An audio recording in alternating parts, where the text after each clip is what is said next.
Take a moment and slow your breathing, not because something is wrong, but because something important is happening. There comes a point in life when motivation no longer works the way it used to. The quotes stop inspiring. The goals that once energized you now feel heavy. The strategies that once pushed you forward begin to feel hollow. And if you're someone who leads, builds, or carries responsibility, this moment can be unsettling. You may wonder if you're losing your edge, your drive, or your passion. But more often than not, this moment doesn't mean you're failing. It means you're being invited into a deeper way of living and leading. Motivation is powerful, but it is fragile. It depends on mood, momentum, and circumstance. It rises when things are exciting and disappears when things become difficult.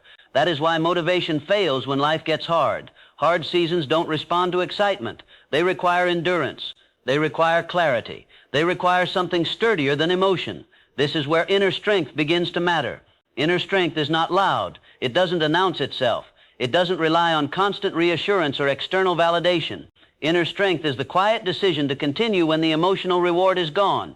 It is the ability to hold steady when progress is slow and recognition is absent. It is built not in moments of triumph, but in moments of choice, especially when no one is watching. Many people spend their lives trying to control what's outside of them. Outcomes, timelines, other people's reactions, markets, circumstances. But the longer you lead and build, the more obvious it becomes that external control is an illusion. You can influence, but you cannot command reality. And when your sense of stability depends on things you cannot control, anxiety becomes constant and peace becomes rare. Self-mastery is the alternative. Self-mastery is the discipline of governing your inner world regardless of external conditions.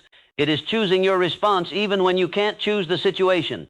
It is learning to direct your thoughts instead of being dragged by them. It is deciding what kind of person you will be before deciding what kind of success you want. Character matters most when outcomes are uncertain. Anyone can feel confident when results are good. Anyone can speak boldly when progress is obvious. But when life becomes difficult, when setbacks appear, when effort doesn't immediately pay off, character becomes the anchor. Character determines whether you retreat, resent, or rise with dignity. Purpose plays a quiet but decisive role here. Purpose is not pressure. Pressure demands results now. Purpose asks who you are becoming over time. Pressure narrows your thinking. Purpose expands it. Pressure says you must prove yourself.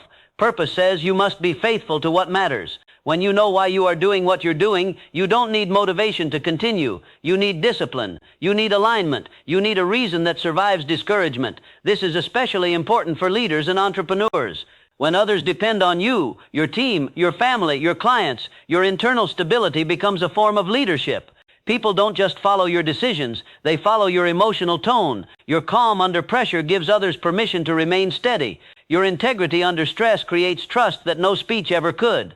Hard seasons reveal what you are built on. They expose whether your drive comes from ego or meaning, whether your ambition is rooted in fear or purpose, whether your identity is tied to outcomes or character. There is a quiet strength in choosing to build from the inside out. It means you stop asking, how do I stay motivated? And start asking, how do I stay aligned? Alignment does not require excitement. It requires honesty. It requires consistency. It requires the willingness to do the work even when the work no longer flatters you. Growth is often uncomfortable because it requires responsibility, not blame, responsibility. Responsibility for your thoughts, your habits, your standards. Responsibility for how you interpret failure. Responsibility for how you speak to yourself when things go wrong. Most people don't fail because they lack ability. They fail because they lose inner coherence. They allow discouragement to fracture their focus. They allow comparison to weaken their resolve. They allow impatience to override wisdom. Perseverance is not stubbornness. It is informed endurance. It is knowing what you are committed to and refusing to abandon it because of temporary discomfort. It is staying in the process long enough for character to mature and clarity to deepen. There will be moments when quitting feels reasonable, when slowing down feels safer, when compromise feels justified. In those moments, motivation will not rescue you. Only meaning will. Only the quiet awareness of who you are and what you stand for. And as you continue day by day, decision by decision, you begin to notice something subtle but powerful. You become less reactive, less desperate for approval, less shaken by obstacles. You stop needing constant encouragement because you trust your own commitment. You are no longer driven by urgency alone, but by intention. This is personal transformation. Not dramatic, not instant, but real. You don't become stronger by avoiding hardship. You become stronger by meeting hardship with discipline, dignity, and clarity. You don't find purpose by chasing success. You find it by deciding what kind of life is worth building and then aligning your actions with that decision. And slowly, quietly, motivation becomes less important because something more reliable has taken its place. Meaning changes the way you experience difficulty. When life is easy, motivation feels sufficient. But when life grows heavy, when responsibility increases, when uncertainty stretches longer than expected, motivation proves unreliable. It depends on feeling good. Meaning does not. Meaning allows you to act with steadiness even when you don't feel inspired, confident, or certain. This is where many capable people become discouraged. They assume that if motivation is gone, something is wrong. They believe they've lost their drive, their passion, or their edge. But often what has actually happened is that they've outgrown shallow fuel. The work now demands depth, not excitement. It demands commitment rather than enthusiasm. Inner discipline becomes essential here. Discipline is not punishment. It is devotion to what matters most. It is choosing order over chaos, clarity over impulse, intention over reaction. Discipline protects your future self from the mood of the present moment. It is how you honor your purpose when emotion wavers. For leaders and professionals under pressure, discipline often shows up quietly. It's waking up and doing the thinking work before the noise of the day begins. It's refusing to let frustration dictate your tone. It's making decisions based on principle rather than fear. It's maintaining standards even when shortcuts are tempting and consequences feel distant. This kind of discipline builds dignity. Dignity is not about appearance or status. It is about self-respect. It is the knowledge that you are acting in alignment with your values even when the outcome is unclear. Dignity allows you to endure difficulty without becoming bitter. It allows you to succeed without becoming hollow. Hard seasons test your inner life more than your skills. They ask uncomfortable questions. Why are you really doing this? What are you willing to sacrifice and what are you not? Are you driven by meaning or by the need to be validated? These questions are not meant to discourage you. They are meant to refine you. Many people mistake pressure for importance. They believe that constant urgency is the price of significance. But pressure without purpose drains you. It narrows your thinking and hardens your spirit. Purpose, by contrast, steadies you. It allows you to move deliberately rather than frantically. It creates space for wisdom instead of panic. Quiet strength grows in this space. Quiet strength is the ability to remain composed when circumstances provoke anxiety. It is the capacity to listen before reacting, to reflect before responding. It is strength that does not need to dominate or impress. It simply persists. As you develop this strength, your relationship with setbacks changes. Failure no longer defines you, it informs you. You stop interpreting obstacles as evidence that you should quit and start seeing them as signals calling for adjustment, patience, or deeper resolve. You become less emotional about outcomes and more committed to process. Process is where transformation happens. Outcomes are moments. Process is character lived daily. When you focus on process, on how you think, how you decide, how you act, you regain a sense of agency even in uncertain conditions. You may not control results, but you always control effort, integrity, and attention. Spiritual growth often unfolds here, quietly integrated into ordinary responsibility. It's not about withdrawing from ambition, but about anchoring ambition in meaning. It's learning to draw strength from purpose rather than applause. It's cultivating an inner stillness that allows you to act with clarity instead of compulsion. This inner stillness does not make you passive, it makes you precise. It sharpens discernment. It helps you distinguish between what feels urgent and what truly matters. Over time, it becomes easier to say no to distractions and yes to what aligns with your deeper intentions. Perseverance takes on a new shape when rooted in purpose. It's no longer about grinding endlessly or proving toughness. It's about staying faithful to the path you've chosen, even when progress is slow and feedback is minimal. It's about trusting that consistent, principled effort compounds in ways you may not immediately see. There will be moments when doubt surfaces, moments when you question whether the effort is worth it, whether the sacrifice is justified. These moments are not signs of weakness, they are part of the journey. What matters is not the presence of doubt, but how you respond to it. Do you let it erode your discipline, or do you let it deepen your reflection? Leadership matures when you stop relying on external momentum and start relying on inner coherence. When your thoughts, values, and actions move in the same direction, you experience a quiet confidence. You no longer need to chase certainty. You trust your ability to adapt without abandoning yourself. This trust changes how you carry responsibility. You stop seeing pressure as a threat and start seeing it as a test of alignment. Pressure reveals where you are anchored. If you are anchored in outcomes, pressure overwhelms you. If you are anchored in purpose, pressure refines you. Over time, you notice that motivation becomes less central to your identity. You don't wait to feel ready. You act because you are committed. You don't need constant reassurance. You are guided by an internal compass that grows clearer with use, and this is where real influence begins. People are drawn to those who are steady, not frantic, grounded, not reactive, purpose-driven, not approval-seeking. Your presence becomes calming. Your decisions become trustworthy, not because you promise certainty, but because you demonstrate consistency. As you continue forward, remember this: you are not here to feel motivated every day. You are here to live with intention, to cultivate discipline, to develop character, to build something meaningful with patience and care. Life will continue to present challenges. Some will test your skills, others will test your spirit, but each challenge offers the same quiet invitation to return to your why, to strengthen your inner life, and to choose dignity over despair. And if you do that steadily, imperfectly, faithfully, you will discover that even when motivation fades, you remain standing, not driven by urgency, not sustained by hype, but grounded in meaning, guided by purpose, and capable of enduring far more than you once believed. Stay with the rhythm of this for a moment. Let the pace remain unhurried, because what we are talking about does not grow well under urgency. As responsibility increases, so does the temptation to measure your worth by outcomes, numbers, growth, recognition, progress charts.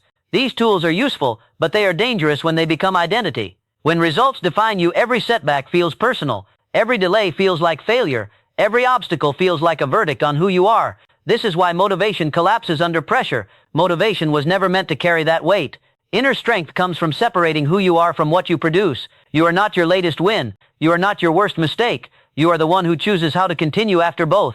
When you understand this, your nervous system settles, your thinking clears, you stop living in constant evaluation and start living in intentional action. This is especially important for people who lead. Leadership is not only about vision and decision-making, it is about emotional regulation. It is about the ability to remain thoughtful when others are reactive, to remain principled when shortcuts are offered, to remain patient when speed is rewarded. This steadiness is not accidental, it is trained. You train it every time you pause before responding, every time you choose reflection over reaction, every time you refuse to let fear rush your decisions. These moments may feel small, but they accumulate. They shape the kind of leader you become and the kind of culture you create around you. Hard times do something essential if you allow them to. They strip away illusion. They remove what was never sustainable. They expose whether your foundation is built on excitement or on meaning. And while that exposure can be uncomfortable, it is also clarifying. It shows you where to strengthen your inner structure. Spiritual growth often accelerates during these seasons, not because they are pleasant, but because they demand honesty. They force you to confront your assumptions. They ask whether your values are real or merely aspirational. They reveal whether your discipline exists only when things are easy or also when they are hard.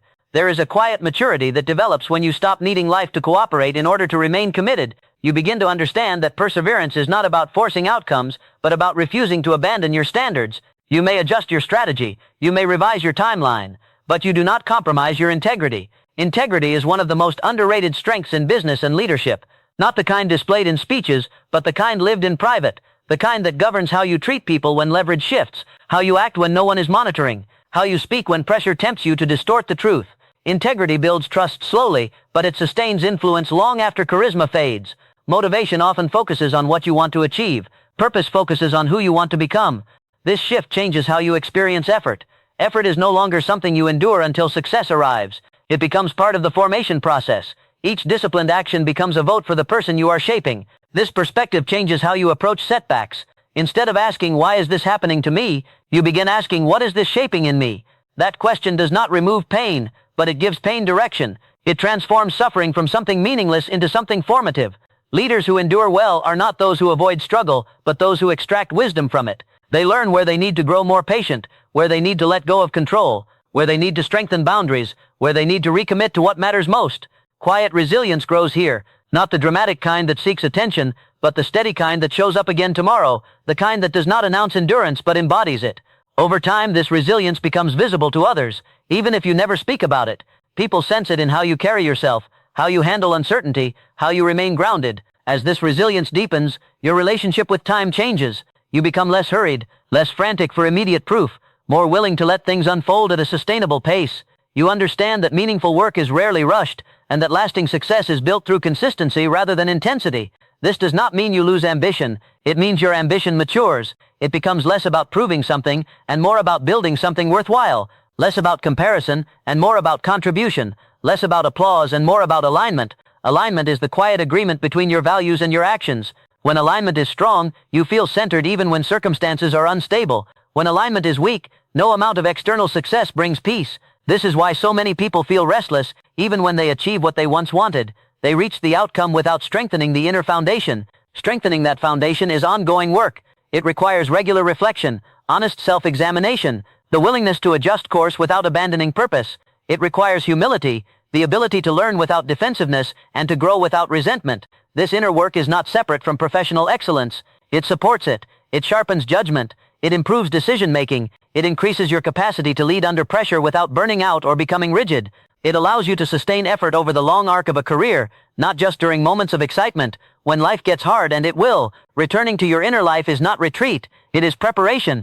It is how you ensure that hardship does not harden you, but deepens you. That responsibility does not crush you, but strengthens you. That leadership does not isolate you, but grounds you. And slowly, almost imperceptibly, you become someone who does not depend on motivation to keep going. You depend on meaning, on discipline, on character, on a clear sense of why you choose to show up again today. That is not weakness, that is maturity. We can keep going whenever you're ready.